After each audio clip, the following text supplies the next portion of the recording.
नमस्कार, मैं विभूति पटनायक आप सभी का स्वागत करता हूं आज की इस वीडियो में। आज का जो टॉपिक है, आप लोग देख रहे हो कि आज की जो टॉपिक है वो है रिटायरमेंट प्लानिंग। जी हाँ, आप रिटायरमेंट प्लानिंग कैसे करना चाहते हैं इसके ऊपर डिपेंड करता है। स्टार्ट टुडे, आपकी रिटायरमेंट प्लानिंग आज ही करिए, क्योंकि देर हो गया तो फिर सब कुछ बर्बाद हो जाएगा। राइट? तो ये आपके ऊपर डिपेंड करता है कि आप कैसे रिटायरमेंट चाहते हैं। एक ज़बरदस्त रिटायरमेंट या एक मजबूरी वाला रिटायरमेंट, एक मज़ेदार रिटायरमेंट या किसी के ऊपर डिपेंड होने का रिटायरमेंट। ये आपके ऊपर डिपेंड करता है कि आप कैसे रिटायरमेंट चाहते हैं। It is you to decide which retirement you would like. Right? तो ये आपके ऊपर डिपेंड करता है। दोस्तों, हमें रिटायरमेंट क्यों चाहिए होता है? रिटायरमेंट का क्या मकसद होता है? हम लोग सब बोलते हैं ना कि काम करने के बाद मैं रिटायर करूंगा। क्यों? रिटायरमेंट के लिए हम एक पूंजी लगाते हैं, एक पूंजी रखते हैं, एक फाइनेंशियल हमको एक हेल्प चाहिए रिटायरमेंट में। वो क्यों चाहिए? क्योंकि रिटायरमेंट के बाद हम इतना काम नहीं कर पाएंगे, हम इतना एक्टिव नहीं रह पाएंगे। उस वक्त हमारे एज 65-70 हो चुका होगा एंड हमें उस वक्त रेस्ट चाहिए होगा, घर में बैठना होगा, रेस्ट चाहिए होगा। राइट? तो उस वक्त हम कैसे मेंटेन करें? तो रिटायरमेंट प्लानिंग क्यों करना चाहिए? क्योंकि अगर आप चाहते हैं अपनी ज़िंदगी में एक better life in the old age after 65, तो आपको रिटायरमेंट प्लानिंग अभी से करनी पड़ेगी। अगर आप चाहते हैं एक नो डिपेंडेंस लाइफ, किसी के ऊपर डिपेंड नहीं करना है, ना किसी बेटे के ऊपर, ना किसी बेटी के ऊपर, ना किसी के ऊपर, तो आपको अभी से अपनी रिटायरमेंट प्लानिंग कर लेनी चाहिए। अगर आप फाइनेंशियल फ्रीडम चाहते हैं ओल्ड एज में, तो आपको आज से बल्कि अभी से अपनी रिटायरमेंट की प्लानिंग कर लेनी चाहिए। सही है ना दोस्तों? What are the better option for retirement? आप सबको पता होगा कि government of India and government of Odisha, government of किसी भी गवर्नमेंट अभी आपको पेंशन नहीं दे रही है, पेंशन देना बंद हो चुका है। राइट? तो आपको खुद की रिटायरमेंट प्लानिंग खुद करनी होगी। तो कैसे करेंगे? चलिए चलते हैं। Invest in mutual fund.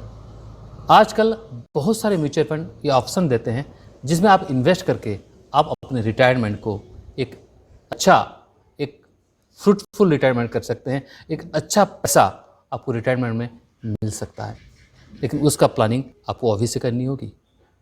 मैं आपको बताऊंगा कि म्यूचुअल फंड में किस तरह से आप इन्वेस्टमेंट करें, क्योंकि म्यूचुअल फंड आजकल इतने ज़्यादा है ना कि आपको डिसाइड करना मुश्किल हो जाता है कि कौन से म्यूचुअल फंड में मैं इन्वेस्ट करूँ। सही है ना? तो आपको अभी ये जो मुश्किल है वो नहीं होगी, क्योंकि मैं आपको उसी प्रॉब्लम का सॉल्यूशन बताने वाला हूँ। आप कैसे इन्वेस्ट कर सकते हैं? और एक तरीका है पीपीएफ। जी हाँ, public provident fund. Public provident fund जो होता है ये 8 से 10% का रिटर्न आपको सालाना देता है। एंड सबसे अच्छी बात है कि आप यहाँ से सालाना मिनिमम 500 रुपीज़ इन्वेस्ट करके भी ये फंड को शुरू कर सकते हैं। है ना अच्छा बात?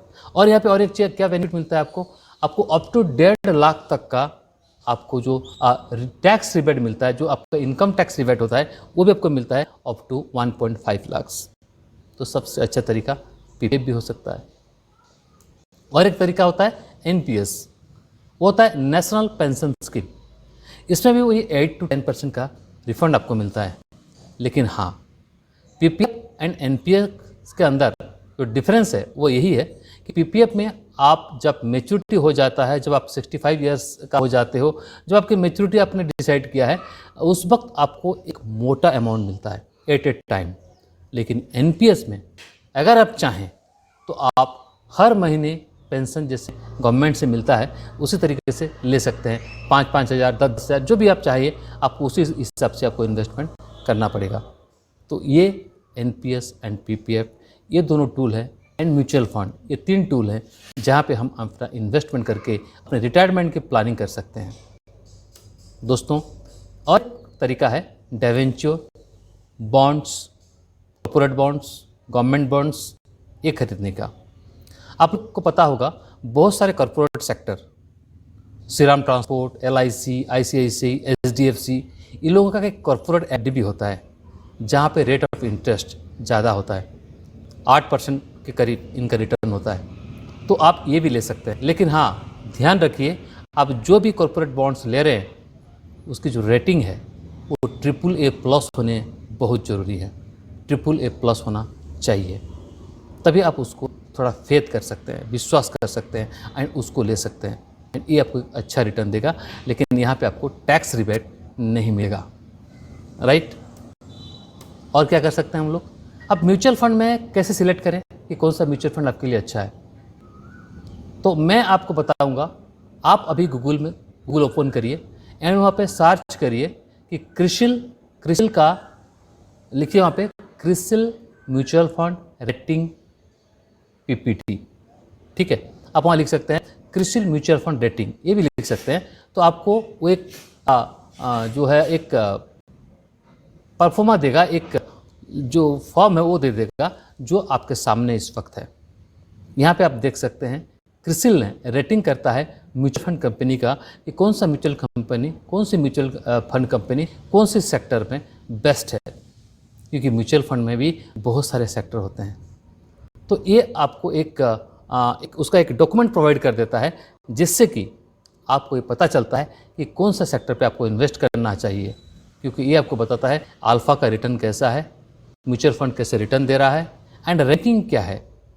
तो इसीलिए आपको ये आसान होता है म्यूचुअल फंड सिलेक्ट करना। इसलिए अभी क्रिसिल की वेबसाइट पे जाके इसको जरूर डाउनलोड करें, राइट। अब मैं थोड़ा म्यूचुअल फंड के बारे में आपको थोड़ा डिटेल में बता देता हूँ। म्यूचुअल फंड बहुत तरीके के होते हैं। एक होता है ब्लू चिप या लार्ज कैप म्यूचुअल फंड, ये बिल्कुल इक्विटी ऊपर डिपेंड करते हैं, ये बिल्कुल इक्विटी के ऊपर डिपेंड करते हैं।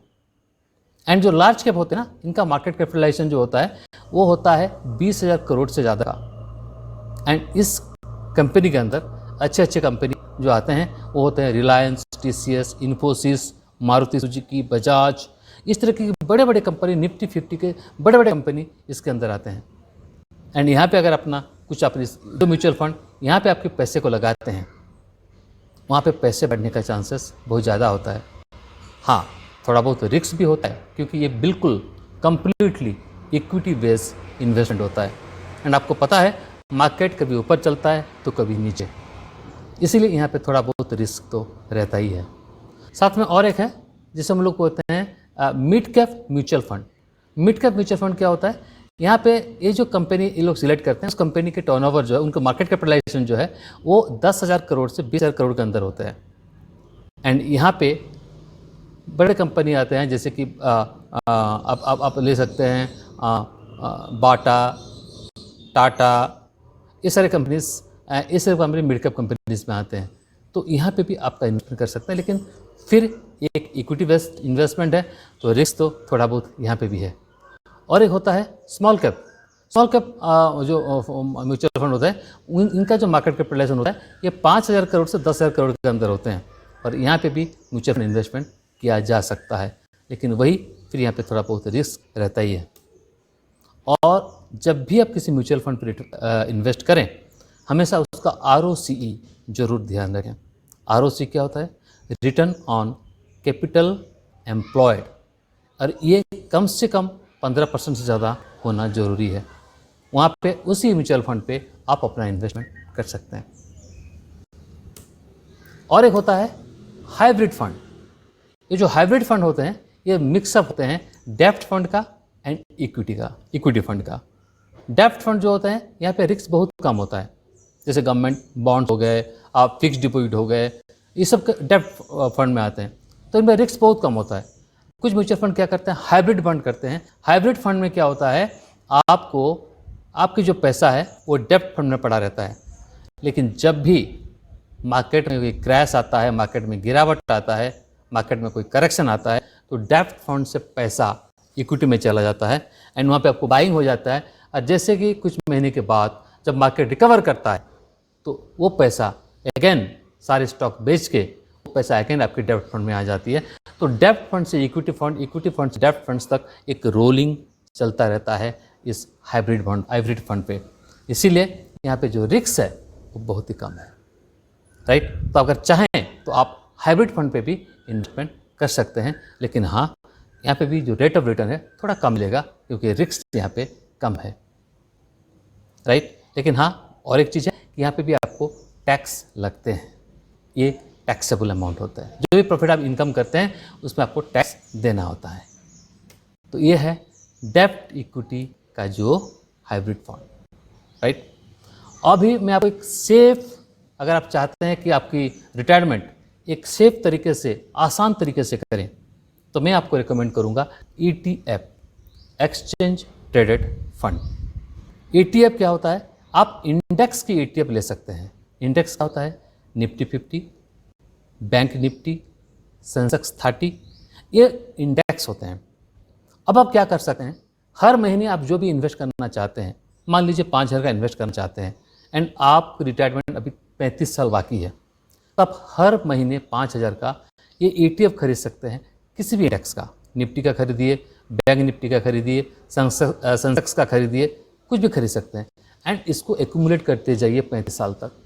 आप देखना इसमें जो रिस्क है वो 0 के बराबर है, लेकिन जो रिटर्न है ज़बरदस्त रिटर्न है एंड आपकी रिटायरमेंट सुखमय होगा जब आपके पास रिटायरमेंट के टाइम पे आपको एक बड़ा सा अमाउंट आपके अकाउंट में होगा।